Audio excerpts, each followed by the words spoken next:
Hello, everyone, and welcome to today's live stream. I'm Julian Catari. I am chatting with Blue Heron Woman. Today we have the 160th Aini Living Conversations, the Decolonizing the Wealth of Philanthropy. So the title explains quite a bit, and I might say that, or ask, do you know anything about philanthropy? Do you practice philanthropy? And have you considered that maybe your help is not doing the right thing, coming to the right hands, pushing the right ideas? What paradigm are we feeding with our philanthropy? So I'll leave that in people's mind, and welcome Blue Heron Woman. And please give us your lovely and profound teaching today. Well, so we're going to start with decolonizing the wealth of philanthropy and then move into the specter of the charade of the global elite trying to change the world. Okay. Which is kind of both the same. Hand by hand, yes. Yeah. So the field of philanthropy is a living anachronism. It's like a mansion with neoclassical columns and manicured lawns, staffed with butlers and maids who pass silver trays of tiny tasteless nibbles to guests that are wearing tailcoats and bustles as a string quartet plays tunes written centuries ago. No one's voice rises over a certain decibel.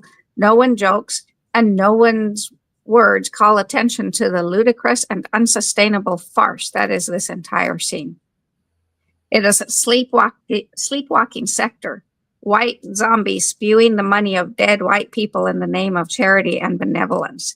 It is racism in institutional form. The institution of philanthropy moves at a glacial pace. Epidemics and storms hit, communities go underwater, Black and brown children get shot, dead, or lose their youth inside jail cells. Families are separated, women are abused and beaten and raped. And basically all of Rome burns while the institution of philanthropy fiddles with yet another survey on strategies, another study on impact. And it takes half a century to implement one of their strategies. It indulges those who say that diversity is important by conducting several decades of analyses, hiring consulting groups with absurd price tags. It creates task forces, and then those task forces debate over what to call themselves. So nothing changes, not more than superficially. What ails philanthropy is colonialism.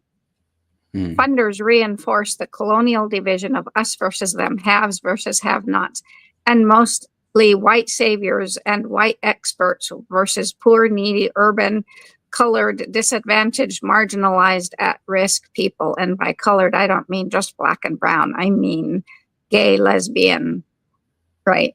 Anyone who doesn't fit the societal norm. So to sum it up, when it comes to getting or giving access to money, white men are usually in charge and everyone else has to be twice as good to get half as much. All the funders exist to preserve their wealth and privilege and to keep them separate. Most of them employ money in the name of division to reinforce fear, greed, and envy. So no matter what foundation you're trying to get money from, this is the case. And I'm a living testament to that because I played the game and it's bullshit. Some might say, well, that's just the economy, the natural outcome of the ideology of self-interest that puts the welfare of the free market and rights of corporations before the welfare and rights of people. Well, as Malcolm X says, you can't have capitalism without racism. Colonization seems totally normal because our history books are full of it. And to this day, many colonizing powers talk about colonizing not with shame, but with pride in their accomplishments. Conquering is one thing.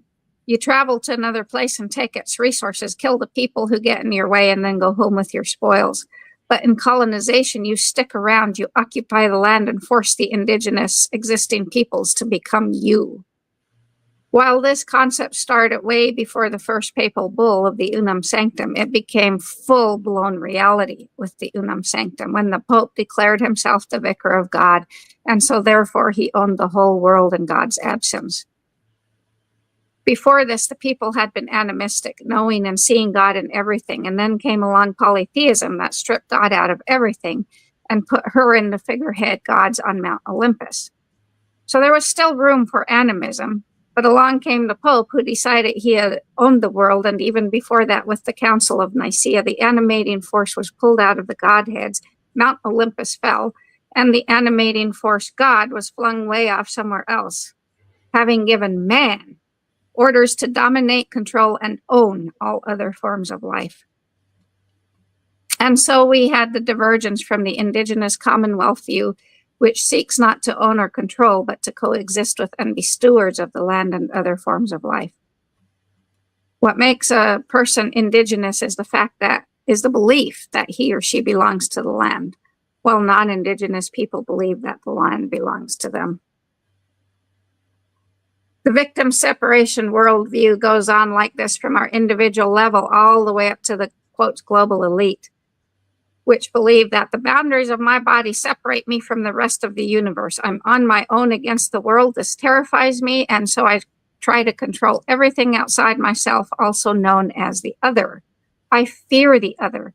I must compete with the other in order to meet my needs, and I always need to act in my self-interest, and I blame the other for everything that goes wrong. Does that sound familiar? Mm-hmm. Separation-based political systems create arbitrary nation states with imaginary boundaries. Leaders and experts are considered to be a special breed set apart from the common person. And their separation-based conversation revolves around the questions, who should we fear and who should we blame? The colonizer virus is from the hubris of white supremacist conquest and imperialism, and its insatiable thirst for total dominance over nature, over people of any other color than pale white, or over anyone who believes anything different than they do. It has been a termite-like force that has eviscerated all in its path. The colonizer virus is an atrocity, a close relative of genocide. So we can decolonize by each taking responsibility for our part in creating or maintaining the colonial virus. Instead of the divide, control, exploit platform of the colonizer virus, we embrace becoming indigenous and the platform of connect, relate, and belong. There is no doubt that most of the institutions that move and control money exhibit colonial architecture. Think about their professional buildings that are cold and hard, so that the feel allows decisions made in those spaces to be impersonal and rigid, following rules rather than the flexibility of human situations. So just as the architects who are behind the physical space made design choices to reinforce the us versus them separation worldview, there were also architects of the organizational design who made choices that had serious consequences. Most organizations and institutions operating in the world today, especially those that handle money, reflect the design principles of the social architects of the industrial and scientific revolutions. And those design architects were almost all exclusively white men, intoxicated with the separation paradigm. While the philanthropic, nonprofit organization and social sectors were developed, or when they were developed, the design elements remain the same. Bureaucracy, competition, specialization, and consolidation of power and resources. Tradition and status quo were worshipped, resulting in conformity, formality, and arrogance. The social architects developed a strict hierarchy of authority, the pyramid model, in which the small number of the us who hold the authority and the vision are perched at the top. So pyramid processes are top-down, closed-door, and expert-driven. Populating the base of the pyramid are all the others, less than human, less valuable, etc. Other characteristics of white supremacy culture include perfectionism, sense of urgency, defensiveness, quantity over quality, worship of the written word, paternalism, either or thinking, fear of open conflict, individualism, worship of unlimited growth, and avoidance of discomfort. All organizations are part of this, and while they say they are opening the door to other cultural norms and standards, they really only allow other people and cultures to come in if they adapt and conform to the already existing norms. So since we use the analogy of the mansion with butlers and maids, let's now talk about the house slaves. A lot of people, in the plantation age, the people, the black people who made it to be house slaves they thought they were pretty special, right? They'd made it. So a lot of people of color go into philanthropy and social finance with the belief that they can connect the foundation or nonprofits' assets to the people who need them. What is the real reason they're hired? Usually under the guise of wanting to diversify the staff in terms of age and race, ethnicity. Oh yeah, diversity, one of those million-dollar buzzwords that has been stretched and diluted until it's come to mean too much and not much of anything at the same time. Diversity is how corporate people talk about race when they don't want to talk about race or any marginalized group. So foundations and financial institutions let in a few token people of color, house slaves, because they see a type of wisdom in them that they want, yet the house slaves are expected to assimilate.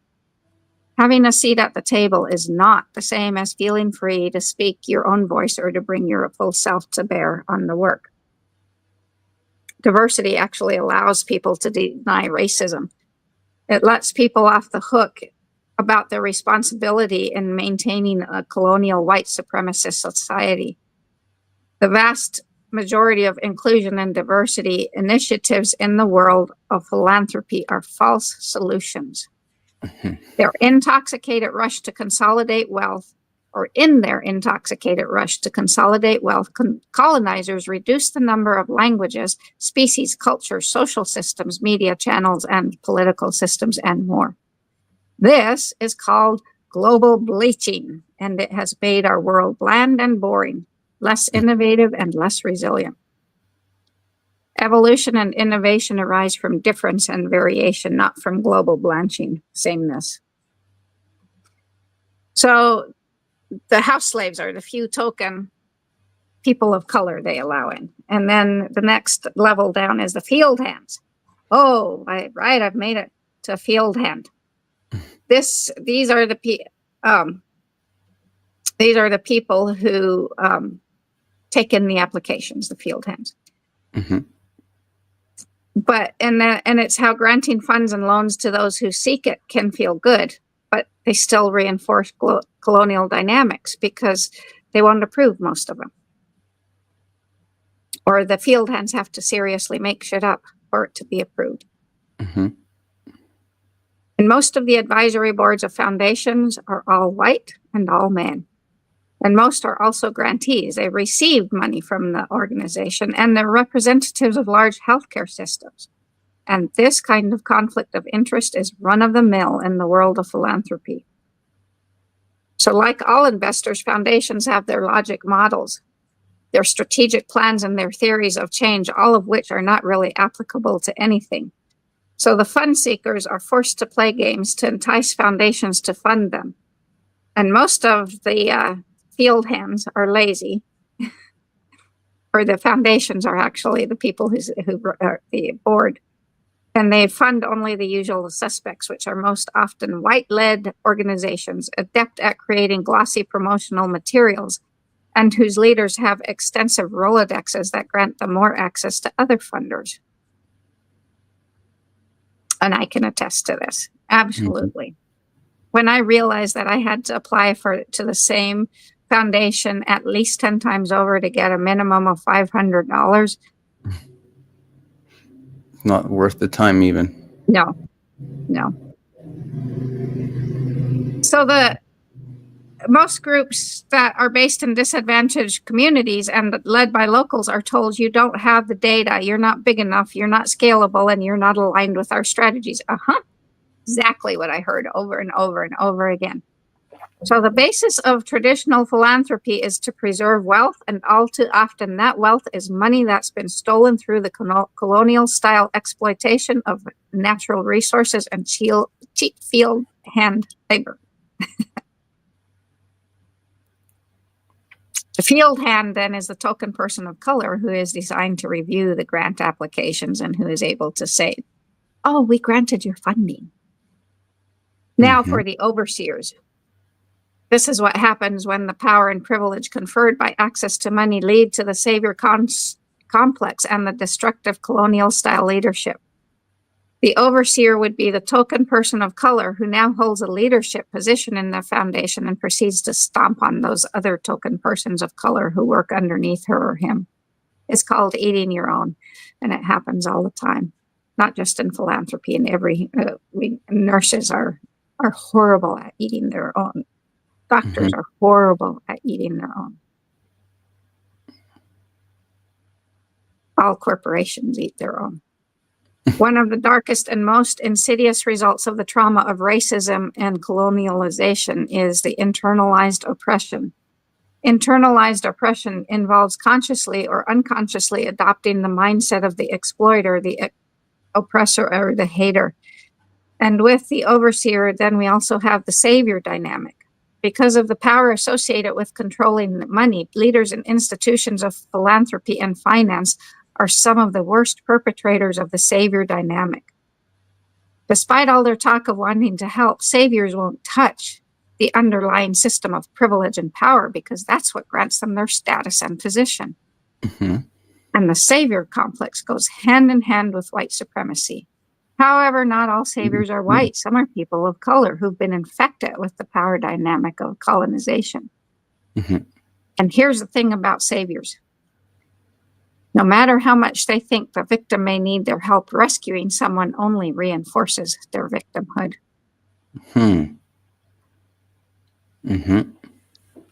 Dr. Martin Luther King Jr. said, "Power without love is reckless and abusive, and love without power is sentimental and anemic."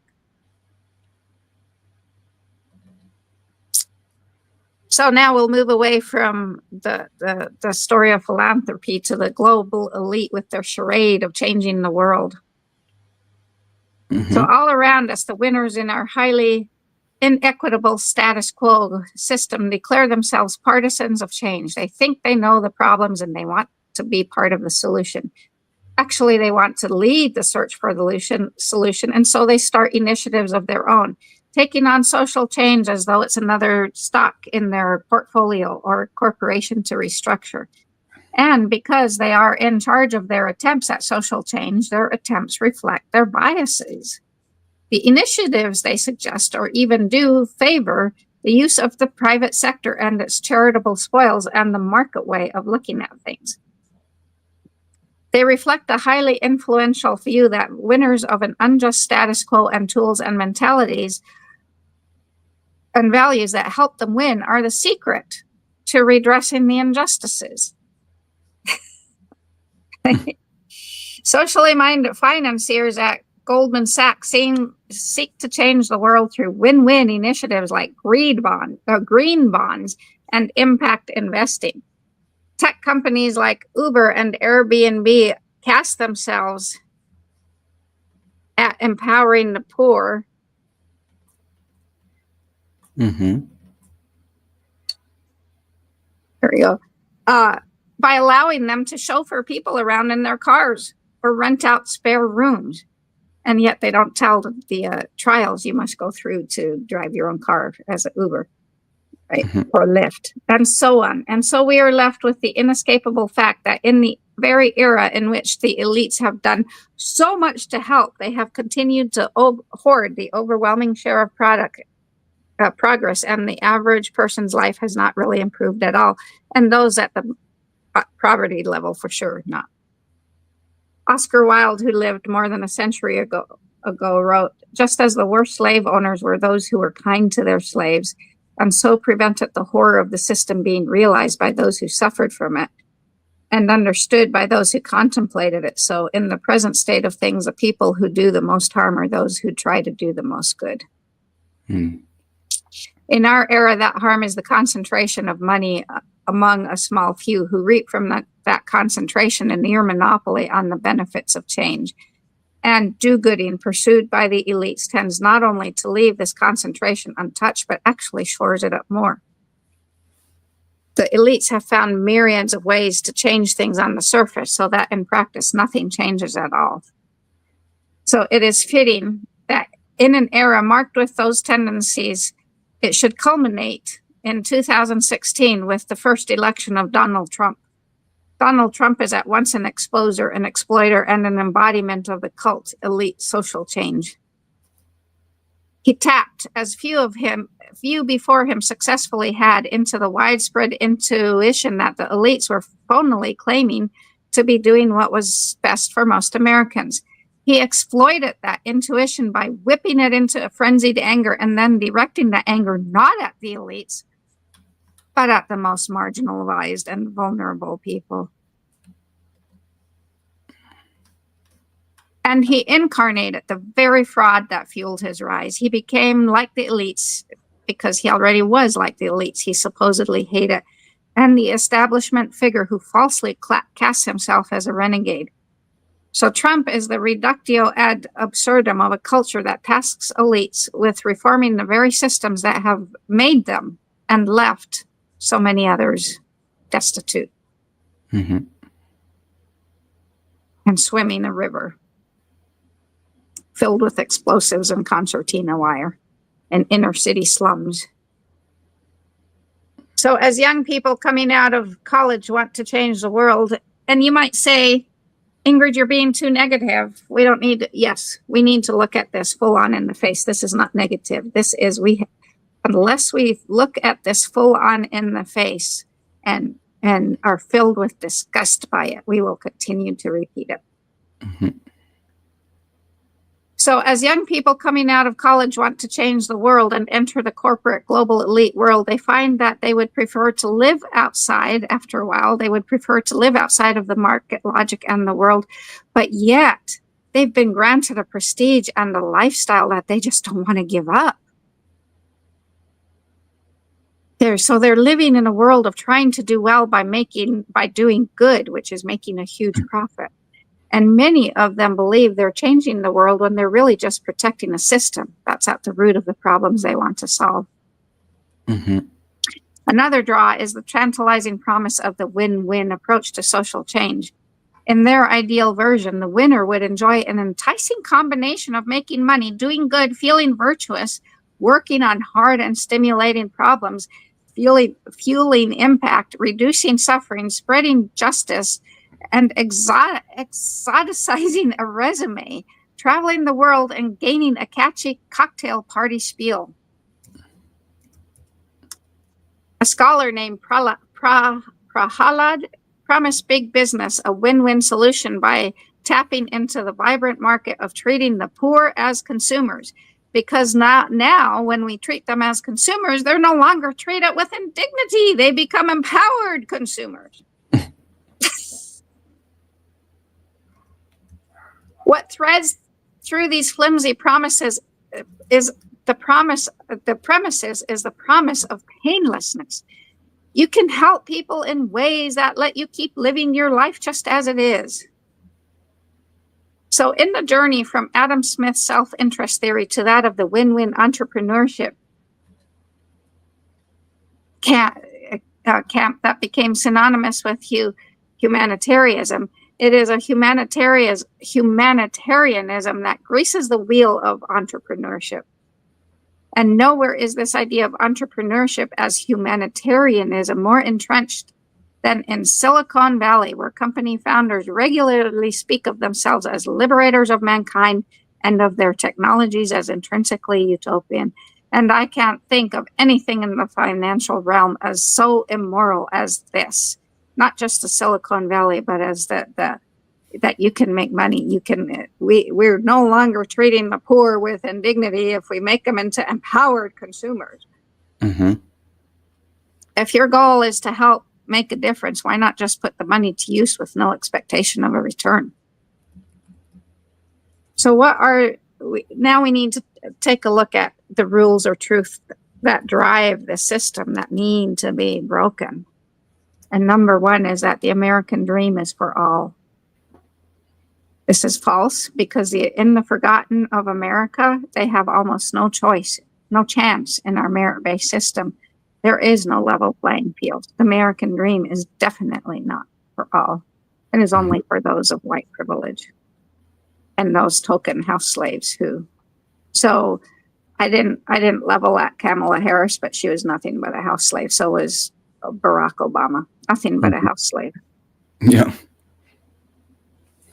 Number two, meritocracy works for everybody. The privileged of America and any other country probably can live by the belief that a merit-based system has rules that create a level playing field.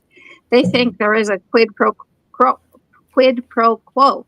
If you work harder than the rest and are smart, you will thrive in a world that has meritocracy-based values. But meritocracy does not work in the forgotten America or the forgotten Mexico City or the forgotten Rio de Janeiro or the forgotten Paris. Mm-hmm. Those in those forgotten spaces cannot bootstrap themselves up as they have no bootstraps to begin with. Mm-hmm. Number three, you just need to work hard to get ahead. The central theme of hard work and dedication to an endeavor in the American dream narrative is an overemphasized value when the people from the privileged America look at those from the forgotten America and can't figure out why they are having difficulty. This thinking goes so far as to accuse those people of being lazy, not caring, or being good for nothings. So the elite and privileged feel entitled to their position, and they, as the oppressors, are angered by what they see as the oppressed's ingratitude for the generosity being shown them. Number four, it's possible to measure people's worth. Finding one's worth is not a metric. There is no way to calculate that. There is no way to measure the inherent goodness in all of us. Number five, society has solved the problem of racism.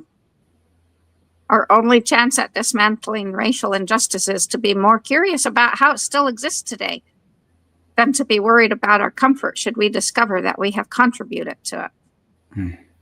Number six, I'm not racist, so it's other people who need to change.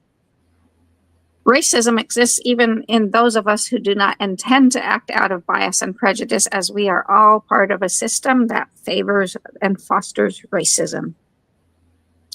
Number seven, the world is all about us and them. It's harder to demonize someone that you know than someone you don't. So it's time to seek to understand the lived experiences of those who come from different cultures. Number eight, I'm at the top of my profession, so I know what to do. It's always important to be open to knowing that you know nothing. Number nine, make ambition a priority and climb that ladder. This individualistic mentality does nothing more than separate us from our true selves and from those around us. It is pouring empty into empty. Number 10, in this world, there are winners and there are losers. One person having success does not mean that success is taken away from someone else. It's just not. There's enough success for everybody to go around. Mm-hmm. Generosity and gratitude need to be cultivated and put into action so everyone can succeed. Number 11, good logic always leads to good business, but yet the rules of logic inhibit us from taking leaps of faith without a safety net into the unknown where unimaginable gifts await us. Number 12, responsibility is a burden. You don't want to be a leader. Responsibility is a burden. Let me handle that for you. I know better than everyone, right? No, we need to turn responsibility and joy into joy. Joy is a powerful inner state and actually loves responsibility because it's fun to be responsible for yourself. Number 13, stick with the status quo or proven concepts. And it's time to break the rules of conventional wisdom that have become cemented in us.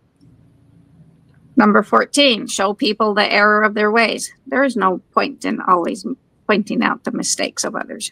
There's no need to always do that. Mm-hmm. Number 15, some people are just evil.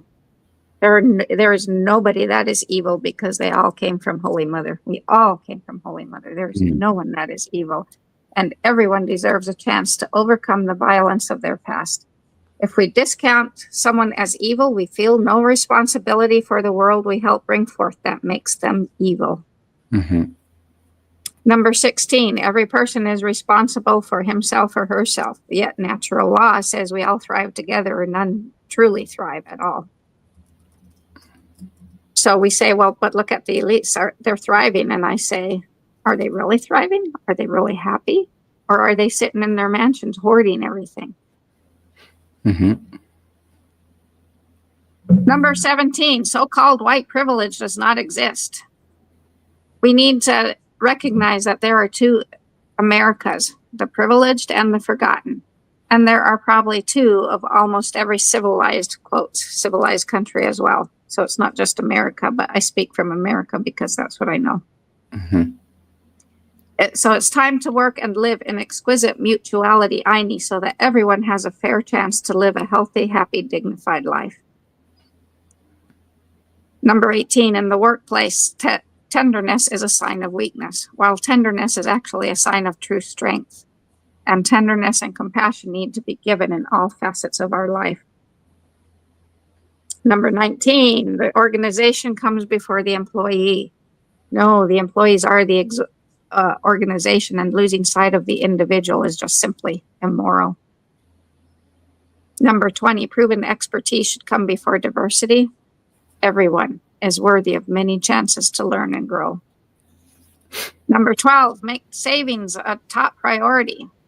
Well, why would we have a rainy day fund when we have torrential rainstorms every day? Why hoard assets? What's the purpose of it? Mm-hmm.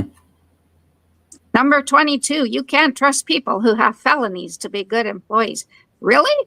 When all it takes is to have more than one DUI to be a felon. More than one driving under the influence. So to drink alcohol makes you a felon. So now I can't be trusted because I'm a felon? Drinking does not make someone not a good employee or any other reason why they become felons. That's the most prominent one I know of, the most stupid one I know of. Mm-hmm. Number 23, employees are interchangeable and indispensable. Every human is of the same value. We all come from God or Holy Mother. And number 24, I take care of me, you take care of you, and we'll be just fine. No, our greatest joy comes from doing good for others. Number 25, my job defines me. Why would you put yourself in that small of a straitjacket? And number 26, I've arrived. Now, there's never an arrival. There's only a momentary arrival before it's time to start a new journey. So each one of us has more to learn, and it's all about the journey, not the final destination. Mm-hmm.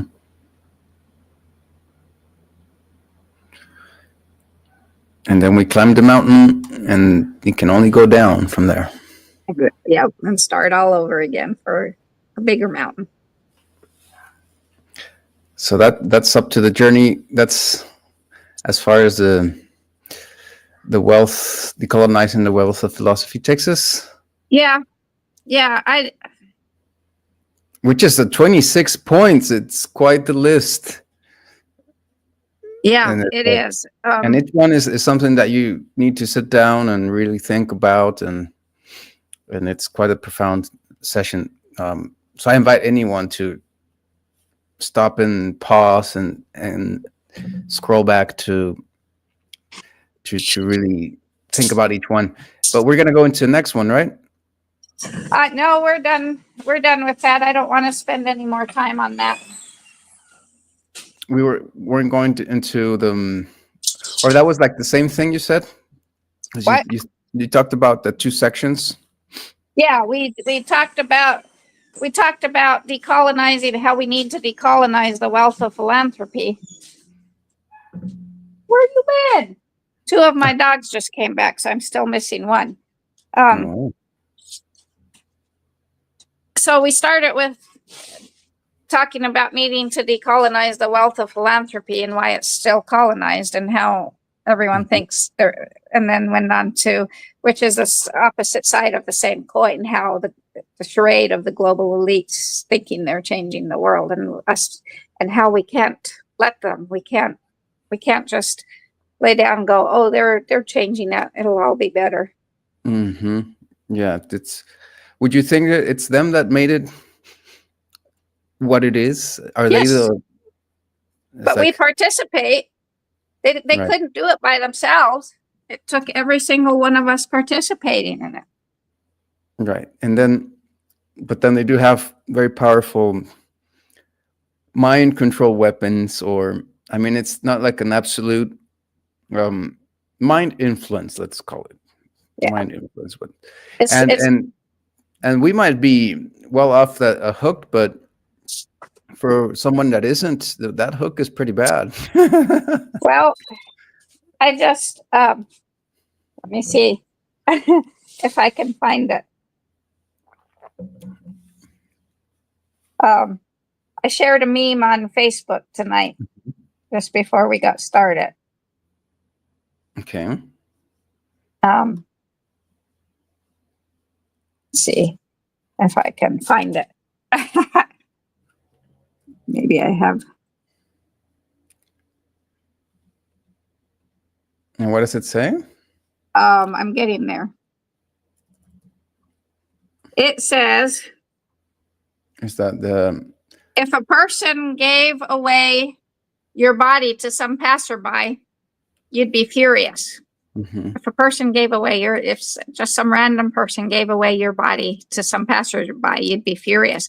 Yeah, Mm-hmm. you hand over your mind to anyone and everyone who comes along so they may abuse you, leaving it disturbed and troubled.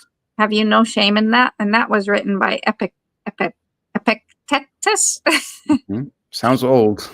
a very long time ago, but it is so true. We give our minds, we just hand, it's what I was telling you this evening about my friend when I asked him, tell me the science Right. of intestinal worms causing a horse to want to scratch its ass on a fence. Show me the science.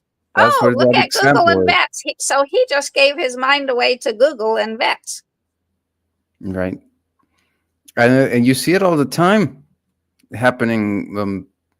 I mean, to a point where, like, someone will, now I don't want to point out a person, but will be looking for, I mean, and there's this other meme, it makes me remember another meme of these two guys on the beach, and they're like, why don't we just leave the thinking to somebody else? Yes, that's fun. Yeah. And it's such a common thing, looking for somebody else to do the thinking for you. And it's such a